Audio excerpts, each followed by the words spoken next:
Hello दोस्तों, welcome to LKG classes. तो आज हम पढ़ने जा रहे हैं वर्ग, वर्गमूल और घनमूल।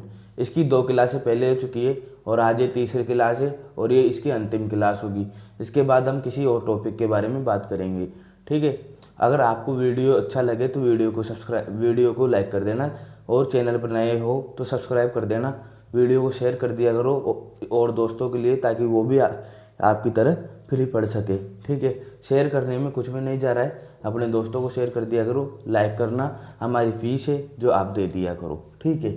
उसके बाद हम वर्ग, वर्गमूल और घनमूल की बात करते हैं। वर्ग, वर्गमूल और घनमूल में मैंने ट्रिक वाइज भी आपको समझाया कि वर्ग, वर्गमूल क्या होता है, कैसे वर्ग, वर्गमूल को निकाला जाता है। वर्गमूल को वैदिक विधि से भी समझाया, कुछ सर्व समीकरण होती है जिनसे वर्गमूल को समझाया जाता है, तो वो भी मैंने समझाया, ठीक है। उसके बाद बात करते हैं क्वेश्चन की तरफ। तो क्वेश्चन मैंने उस दिन जो पार्ट 2 था वर्गमूल की, जो क्लास 2 थी, उसमें मैंने कुछ क्वेश्चन करवाए थे। आज क्लास 3 है, इसमें भी कुछ क्वेश्चन होंगे, तो आज ये क्लास ख़त्म हो जाएगी। इसके बाद जो हम किसी और टॉपिक के साथ बात करेंगे, ठीक है। तो क्वेश्चन की तरफ चलते हैं, ज़्यादा देर नहीं करते हुए। तो क्वेश्चन क्या है, देखो। क्वेश्चन है, यदि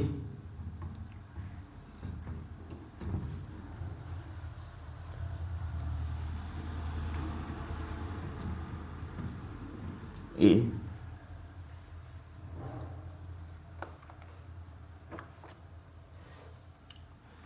ये है, यदि 10 की पावर क्यूब a प्लस ए एक पूर्ण वर्ग संख्या है। क्या है ये? पूर्ण वर्ग संख्या है।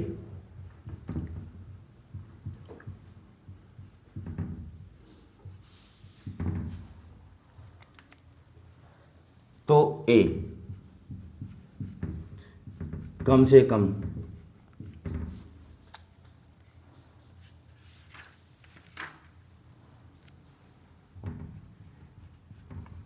कम कितने अंकों की संख्या होगी?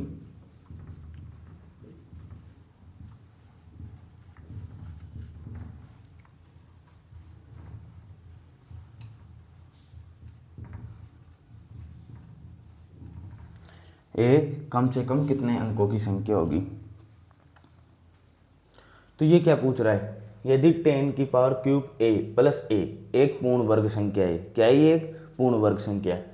तो a कम से कम कितने अंकों की संख्या होगी, कि a एक अंक की संख्या होगी, 2 अंक की संख्या होगी, या अनिश्चित होगी, ठीक है।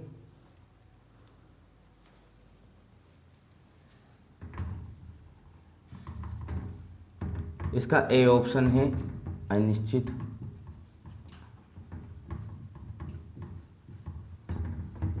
बी ऑप्शन है 4, सी ऑप्शन है 1 और डी ऑप्शन है 2।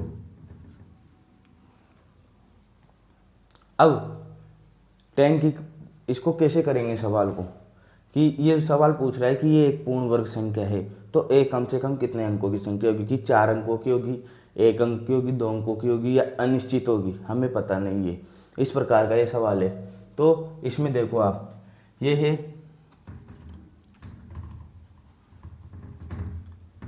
10 की पावर क्यूब a प्लस ए, ये पूर्ण वर्ग है। क्या है ये? पूर्ण वर्ग, ठीक है। अभी जिस भी संख्या का वर्ग है तो इसका वर्गमूल क्या होगा, इसका वर्गमूल क्या होगा। अगर यहाँ से निकालते हैं तो एक क्या है, इसको आगे हल करते हैं तो एक कॉमन निकाल लेंगे, तो अंदर बचेगा 10 की पावर क्यूब प्लस ए, 1। ये चीज़ याद है ना। अगर ए को, अगर यहाँ से ए को अगर बाहर निकालते हैं तो ए को बाहर निकालने पर यहाँ क्या बचेगा, अंदर 10 की पावर क्यूब प्लस 1। उसके बाद इसका मतलब 1000 प्लस 1,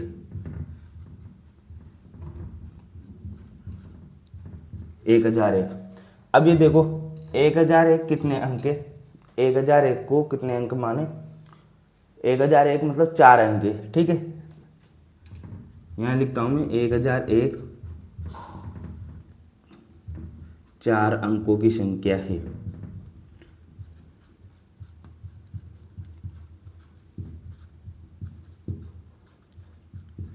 अब यदि a जो संख्या है वो कितने से भी गुणा करे, लेकिन वो a चार अंकों की संख्या होगी कम से कम। ये देखो आप, मैंने क्या किया, ये सवाल दे रखा था 10³ a + a। 10³ a + a क्या है, पूर्ण वर्ग संख्या। ठीक है, पूर्ण वर्ग संख्या है, में कोई दिक्कत नहीं होगी, पूर्ण वर्ग संख्या।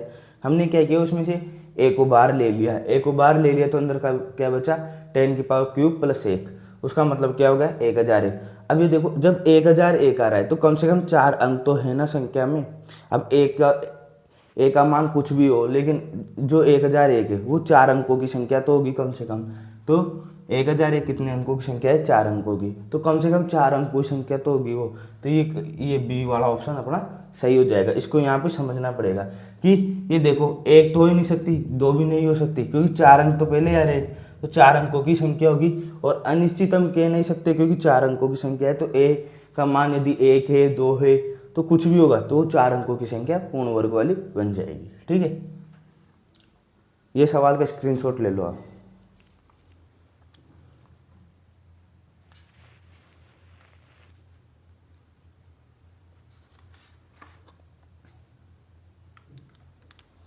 ठीक है, इसके बाद अगले सवाल की तरफ चलते हैं। यहाँ दूसरा सवाल यहीं कर देता हूँ। दूसरा सवाल है,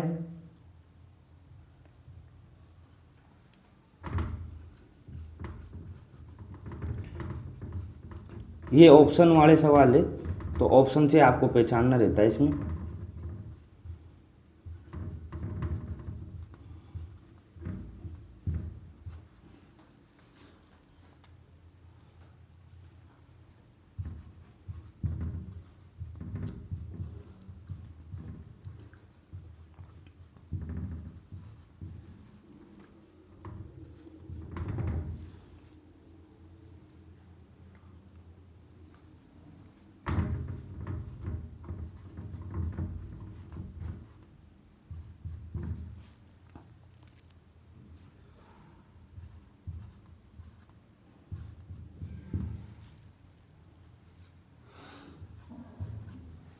देखो, ये सवाल कह रहा है, क्वेश्चन दे दिया कि निम्नलिखित में से किसका मान जो 3² है उसके बराबर नहीं है।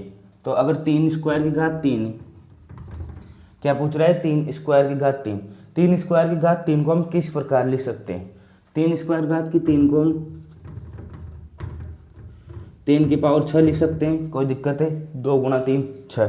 ठीक है, और 3² को हम 3 का स्क्वायर करें तो क्या आ जाएगा, 9, और 9⁻3 भी लिख सकते हैं, इसमें भी कोई दिक्कत नहीं है।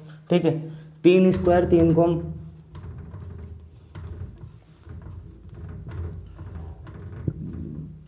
3⁻3 मतलब 27 का स्क्वायर लिख सकते हैं, इसमें कोई दिक्कत है। 3² को हम 3⁻6 लिख सकते हैं, 3² को हम 9⁻3 लिख सकते हैं, 3² को हम 27² लिख सकते हैं, लेकिन 6⁻3 कभी नहीं लिख सकते। तो ये कौन सा ऑप्शन हो जाएगा, ये वाला राइट ऑप्शन हो जाएगा। यही तो पूछ रहा है कि किसके बराबर नहीं है, इन तीनों के बराबर तो है, लेकिन जो ये 6⁻3 है इसके बराबर नहीं है। ये चीज़ आ रही होगी समझ में कि 3² है, तो 2 को × 3 से गए 3⁻6, और 3 का स्क्वायर किया 9⁻3, इसको ऐसे भी लिख सकते हैं। अगर 3⁻3 27 का भी स्क्वायर लिख सकते हैं, लेकिन 6⁻3 के बराबर कभी भी नहीं लिख सकते। तो ये दोनों सवाल आपके हो गए। इसमें तो ये वाला ऑप्शन बन रहा है और इसमें ये ऑप्शन बन रहा है। इसका स्क्रीनशॉट ले लो, फिर अगले सवाल की तरफ चलते हैं। ठीक है, इसका स्क्रीनशॉट ले लिया होगा। अब अगले सवाल की तरफ चलते हैं।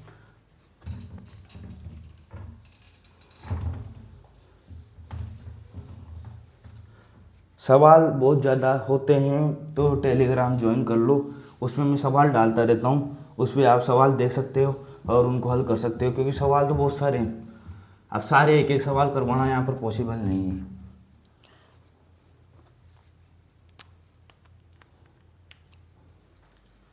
एक सवाल है, देखो,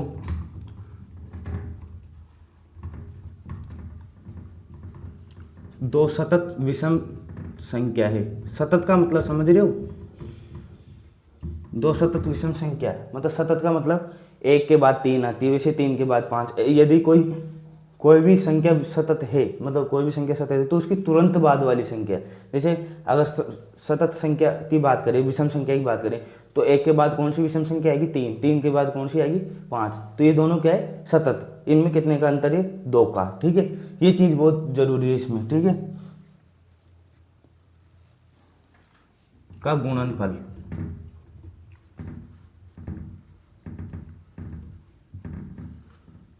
छह 6723 है।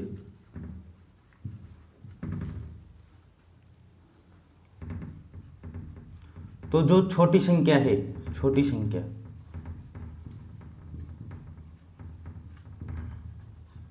का वर्गमूल पूछ रहा है।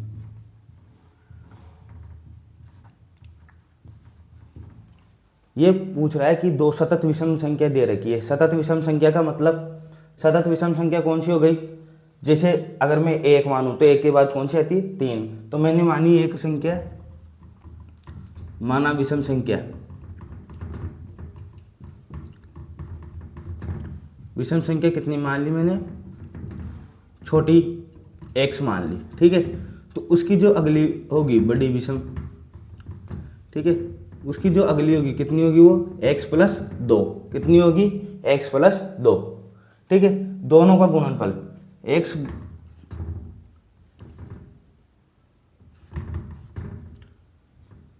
और x प्लस 2, इनका गुणनफल कितना है, 6723। कितना है इनका गुणनफल, 6723। अब इसको हल कर लेंगे अपन, कैसे करेंगे, x square plus 2x minus 6723। इसको कैसे तोड़ेंगे, इसको डायरेक्ट तोड़ लो, क्योंकि सवाल बहुत बड़ा हो जाएगा। तो श्रीधर से मत करो, ऐसे गुणनखंड विधि से ही कर लेते हैं।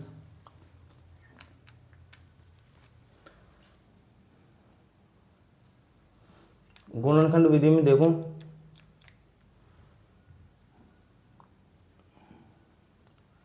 अस्सी 80 अटौटी 64, तो ये बनेगा 80 के आसपास का। देखो अगर मैं करता हूँ 80 को गुणा 80 से, तो कितना बनता है, 6400 के आसपास। तो अगर मैं 2x, तो मैं करता हूँ जैसे 83 गुणा 81। ठीक है, कितना बन गया, 83 गुणा 81, 4 2 64 और 2 66, 6723। तो 83 और 81 के गुणनफल होंगे इसमें। ठीक है, x square plus 83x minus 81x minus 6723। कोई दिक्कत है इसमें, नहीं होगी मेरे हिसाब से। x plus 83 minus 81, x plus 83।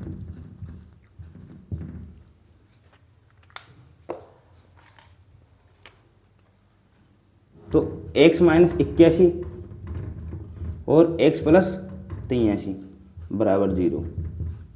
तो x बराबर 81 और माइनस के 83, यही है। अब माइनस की जो माइनस में संख्या आई है उसका कोई रोल नहीं है, जो हम प्लस वाली संख्या की बात करेंगे। ठीक है, माइनस संख्या का कोई रोल नहीं है, तो प्लस वाली संख्या की बात करेंगे। तो जो छोटी वर्ग संख्या है, छोटी वर्गमूल संख्या, छोटी संख्या कितनी आई, x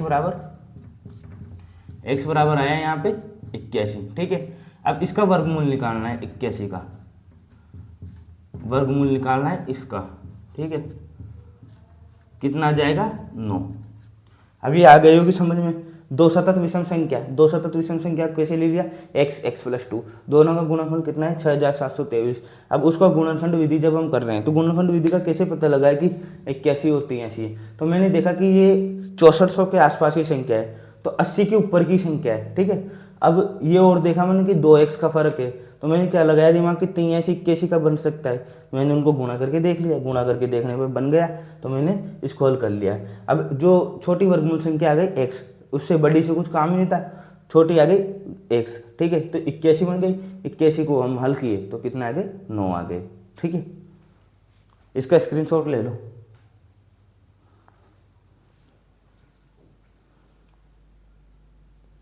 इसके बाद अगले सवाल की तरफ चलते हैं। ठीक है,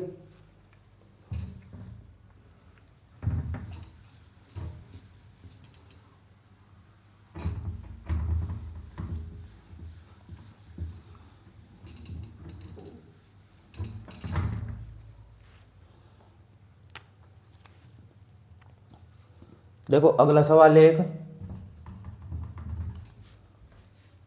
थोड़े जल्दी जल्दी करते हैं सवाल ताकि ये फटाफट हो जाए।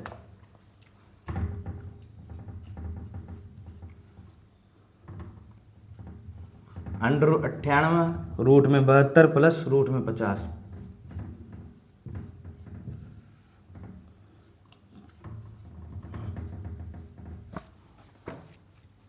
ठीक है, ये सवाल इसका हल करना है। अब इसका हल कैसे करोगे, इसका हल कैसे करोगे?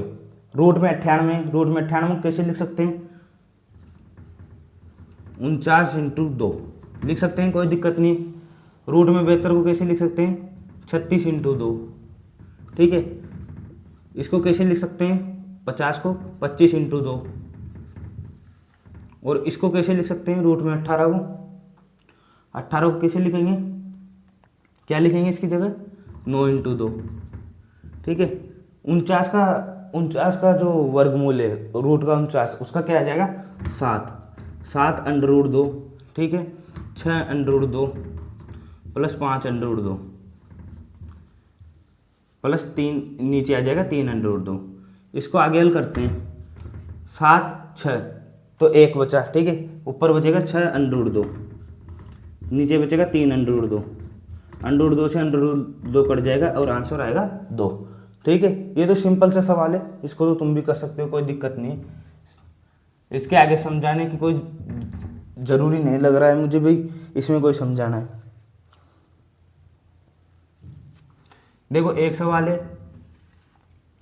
रूट में 91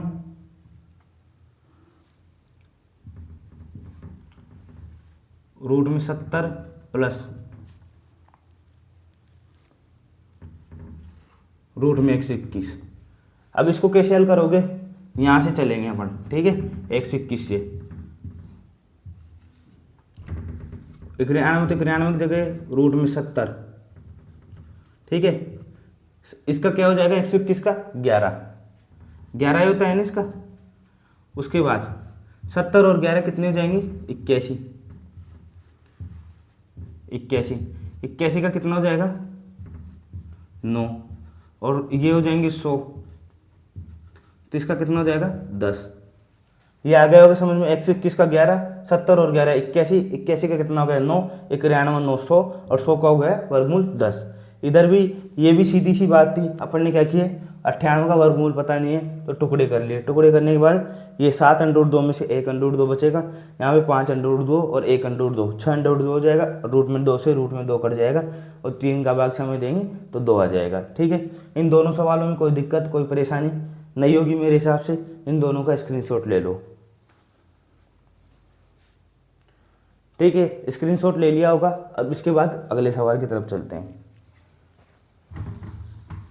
ये सब सवाल आए हुए हैं तुम्हारे एसएससी और राजस्थान की किसी भी परीक्षा में, जैसे RSS भी, इनमें आते रहते हैं सवाल।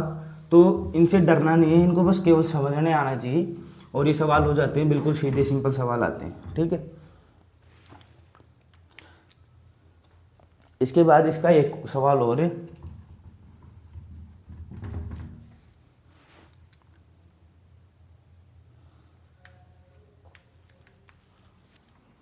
$1225 का वर्गमूल। क्या करते हैं इसके लिए अपन? 1225 2 टुकड़े कर देंगे। ठीक है, 25 तो किसका हो जाएगा? 5 का। और 12 किसका हो जाएगा? 12 हो जाएगा 3 और 4, 3 इंटू 4 होता है 12। ठीक है, और 3 और 4 के बीच में, मतलब 3 स्क्वायर वो 4 स्क्वायर के बीच में आता है, 9 और 16 के बीच में। तो छोटी संख्या ले लेते हैं इसमें, छोटी संख्या वाली।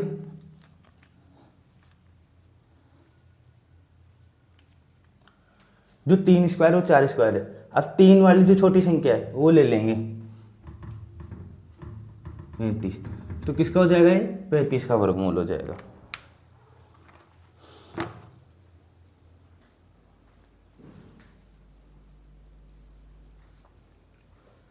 आपने इसका स्क्रीनशॉट ले लिया होगा।